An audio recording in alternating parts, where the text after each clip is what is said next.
Le député des Alpes-Maritimes, qui estime qu'il s'agit d'un déplacement de campagne, lancera au même moment le comité de soutien départemental à Valérie Pécresse, rapporte le JDD. Le député des Alpes-Maritimes, qui estime qu'il s'agit d'un déplacement de campagne, lancera au même moment le comité de soutien départemental à Valérie Pécresse. Il eût sans doute été vexant pour le conseiller autorité de Valérie Pécresse d'assister à une visite d'Emmanuel Macron, lundi 10 janvier, dans son département, les Alpes-Maritimes, sur le thème de la sécurité.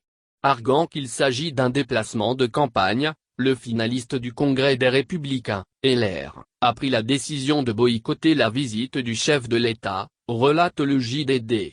Après une étape à Nice, où il dévoilera ses projets pour les forces de l'ordre, Emmanuel Macron doit se rendre dans la vallée de la Roya, ravagée par la tempête Alex en 2020.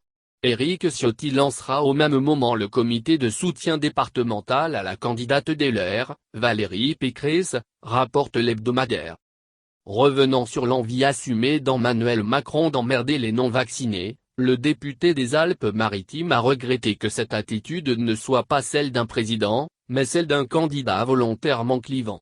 Emmanuel Macron avait déclaré, mardi 4 janvier, dans les colonnes du Parisien, « Les non-vaccinés, j'ai très envie de les emmerder. Et donc on va continuer de le faire, jusqu'au bout. C'est ça, la stratégie. » Et le président de la République de préciser sa pensée, « Quand ma liberté vient menacer celle des autres, je deviens un irresponsable. Un irresponsable n'est plus un citoyen. » Vendredi 7 janvier, le chef de l'État a dit assumer totalement ses propos chocs sur les non-vaccinés, rappelle le JDD. La vraie fracture du pays est là, quand certains font de leur liberté, qui devient une irresponsabilité, un slogan, point, il était de ma responsabilité de sonner un peu l'alarme, a-t-il estimé lors d'une conférence de presse à l'Élysée.